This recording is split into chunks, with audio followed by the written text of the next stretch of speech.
Hi folks, we're Tacitus today, your pushback channel, and thank you for joining this audio live stream. In this essay, I'd like to talk about something that took me by surprise, actually. I was looking at 1960s black and white productions and was going to do an essay on the difference between 1960s and sort of the current, if you like, TV dramas and things of that nature. And so I was having a cursory look, thinking, will I do an essay on this or not? And I came across one, a 1960s British production, or set in Britain anyway, where they were looking at a political party, and it was very much, you could see they were channeling Enoch Powell, who was a British politician in the day back in the 60s, who was arguing or who was pointing out that if the importing of black, primarily Caribbean blacks, continued on the scale it was even then, that it would create, if you like, a separate class. These people don't assimilate, they don't integrate. Why would we do this to us when it's not as if they're hardworking, industrious people or anything? So Enoch Powell was saying, why create social problems when you don't need to? And particularly when there's no sort of offsetting or corresponding value elsewhere in the action of importing this many people. Nonetheless, so the program was really sort of supposing a political party led by a sort of an Enoch Powell type guy. And but what got me was how many of the current day globalist talking points and positions and attitudes and denunciations and intolerance of people with other views was expressed in the show. So the setting's pretty much like it's the police force, and they're having to protect these evil fascists from the righteous, angry mob. And good people are in support of black immigration into white countries. White immigration to black countries is colonial and it's evil, but importing black people into white countries is good, it's honorable, it's just, and something that good people will support. And if you don't, then you're a fascist. So the political party that was in this drama, the political party that was against in bringing blacks into Britain, unless it was for study or tourists or something, actually importing people into Britain, they were described multiple times as fascist. They were described as Nazi. They were described as doing what Hitler did. And they also were depicted as complaining about Jewish financiers financing anti-white Western propaganda and things of that nature, which is interesting because it was Jewish money and a lot of script writing and production and directing that actually made that show. So it was interesting that they were making a show claiming that people who thought that were paranoid, while there was Jewish influence and finance all over it. I rather like the irony of that, but nonetheless, it depicted anyone who disagreed with black migration to Britain was a fascist. And you're a Nazi, if not Hitler. And the people that were in support of it were good people. They're good people. Only the people who were opposed to it are fucking evil, fucking fascist, fucking Nazis. Now, it was at the same time as this was, the term racist wasn't really used, or not that I recall. So the type of delivery today, you're a racist, and where they escalate, you start as a racist, then you're a fascist, then you're a Nazi, and then you're Hitler. That sort of graduation process that they use today. You're a white supremacist and this sort of thing. That wasn't white supremacist and racist weren't used. Or not as I recall in that particular program, but they displayed the people who were opposed to black immigration to Britain as very, very bad people, equivalent to Hitler. So, and the people that supported it were the goodest of the goodest of the best of the goodest of the best. So the lines of demarcation were clearly drawn. Now, the police force were trying to be objective, saying, well, we live in a democracy, and those people, people that do not want black migration to Britain, that want to keep Britain as a white Christian nation. Okay, they're bad, they're evil, they're fascist, they're Nazi, they're Hitler, but really they've got in a democracy, they have a right to put forward their policies, and we as the police are charged with, keeping the peace on the streets. So there was great deference in the which surprised me. There was great deference for the rule of law, that it must be applied equally. If somebody attacks the fascists, they must be liable for prosecution just as much if the fascists attack, the peace party or something like that. So there was belief in the rule of law and the legal process and the right of the people to choose. Now, the people would be very wrong to choose a party that opposed migration. That'd be a very wrong thing to do, but it's still their right to do it. So what the entertainment industry has to do is take it upon itself to demonstrate to people how evil it is not to accept black migration to Britain. Now, even at the time, the efforts to sell black migration, and there wasn't that much of it back then, the efforts to sell it to the populace were riddled with lies and untruths. We can't find people to look after the nursing homes. We can't find people as nurses. We can't find people. So it's the same lies as you get today. We've got all these vacancies. Local people don't want them. How do we fill these jobs, and so on and so forth. So there's a whole lot of lies, and also depicting the people that were coming from these dirt poor third world basket case failed state countries, depicting them as your doctors, scientists, engineers, and the like, of course, which was grotesque untruth. Nonetheless, the building blocks, the architecture of the narrative that would be spun and is still spun today, although again with white supremacy and racists thrown in, were really, really put there. But the interesting thing was the belief in the legal process and the rule of law and the right to vote. That's gone now. If you're not going to vote the way we want you to, say the globalists, then we'll just neutralise your capacity to make any decisions via a vote. We're not going to have those fucking Nazis telling us what to do. We're not sharing power and decision making with those fucking troglodytes. We want good lesbian gender study students. Only they should have the vote. So anyway, the back then it was the depiction was far more polite and gentle in discourse terms than you would see today. There's no F words or anything like that there. It's all very it's all couched in a very well spoken sort of English middle class type tone. The main opposing party to the fascists was what was called a peace party. They want things like nuclear disarmament.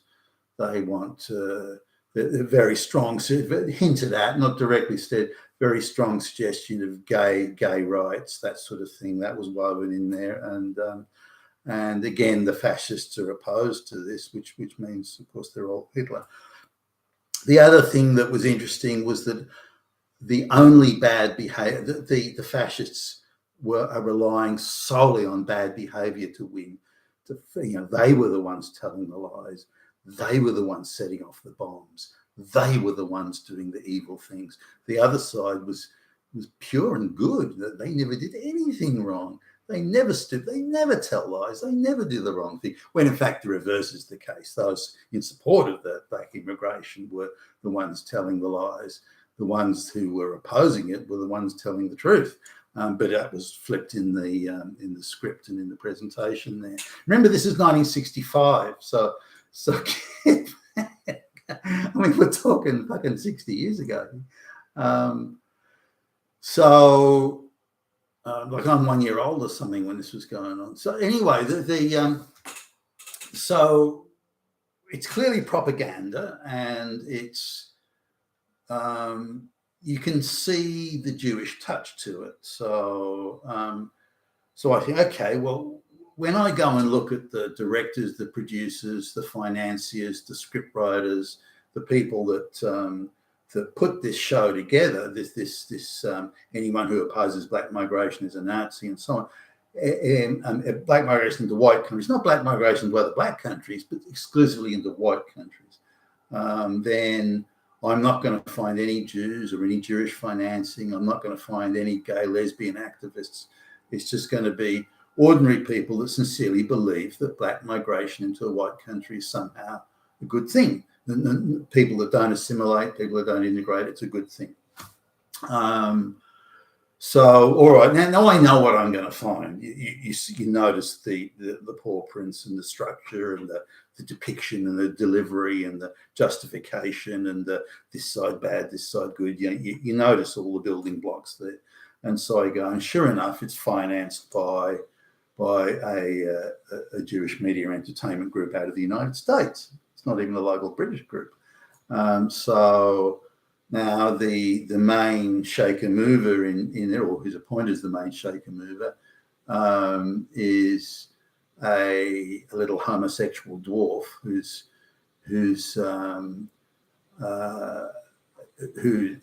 is having an intimate homosexual relationship with a Jewish guy. His partner is Jewish, married to a Jewish lady who's also well connected into the Jewish Israeli activist groups and so on. So and then the script writers and the other the various other sort of people that are involved with it, again, Jewish. Now this is so clearly it's a homosexual activist Jewish gig, this show, and they're all Gentiles that are playing in the roles, by the way. Gentiles being used as the props to push the propaganda. So this sort of, now I'd be tempted to say, well, this is the globalists at work here, but this is pre the globalist sort of thing of softening up the Western white populace to be replaced by black and brown people. So what do we make of this? If there was no Jewish finance, if there was no Jewish people, no homosexuals, just ordinary straight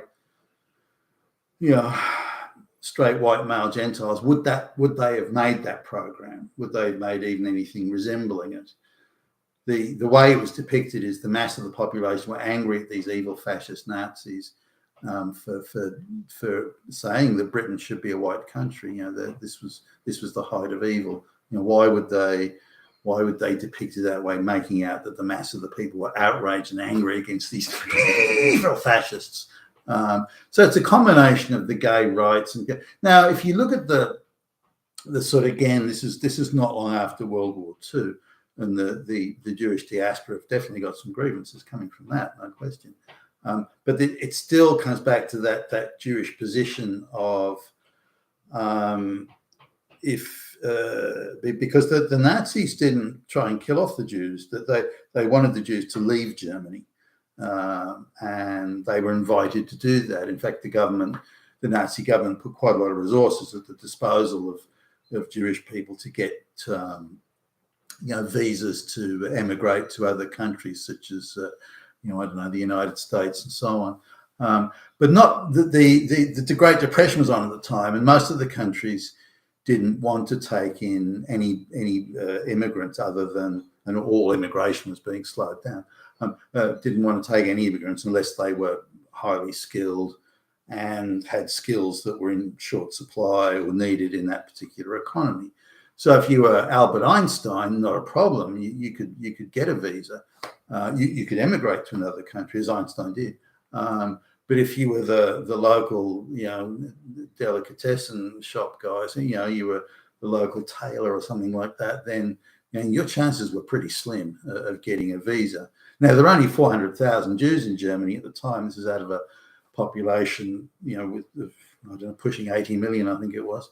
So, so 400,000 out of 80 million is not very many, and about 200, slightly more than 200,000 got emigrated, which left, slightly less than 200,000 unable to get visas.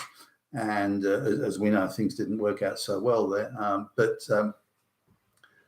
the Jewish diaspora, and in the sort of the post-mortem, if you will, of World War II, the Jews sincerely believed that had all these other countries accepted them as immigrants without question, and regardless of their qualifications, regardless of the Great Depression at the time, regardless of the mass unemployment that was around the world, if the other countries had given them visas, then the Jews of Europe, particularly Germany, would never have been subject to such an unfortunate situation as was the case during World War II, or later in the late 30s and into World War II. So you wouldn't accept us, is the Jewish net. You wouldn't accept us because you had these views of being an all-white country, or being a homogenous population, or being Christian, or you wouldn't accept us because of that. So we're now going to change the whole structure of migration and how it's perceived and how it works, so that we can move from anywhere we are to any other country at any time we choose. Effectively, for Jews, there can be no borders.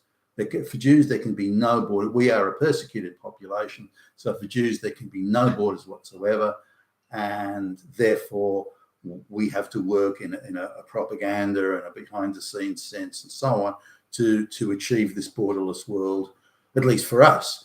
We said, well, hold on, that's not going to work. If we just say the Jews should not be subject to any borders, then that's kind of like, so we have to create a borderless world for everybody, which means we too have a borderless world that we can move anywhere. And the way to do that is to break down all the white Christian Gentile populations, so that there are brown and black people en masse. And that's what we have to do. And if we can't do that, if we're unsuccessful in doing that, then we forever will remain a persecuted people, contained behind borders, and we can never allow that to happen again.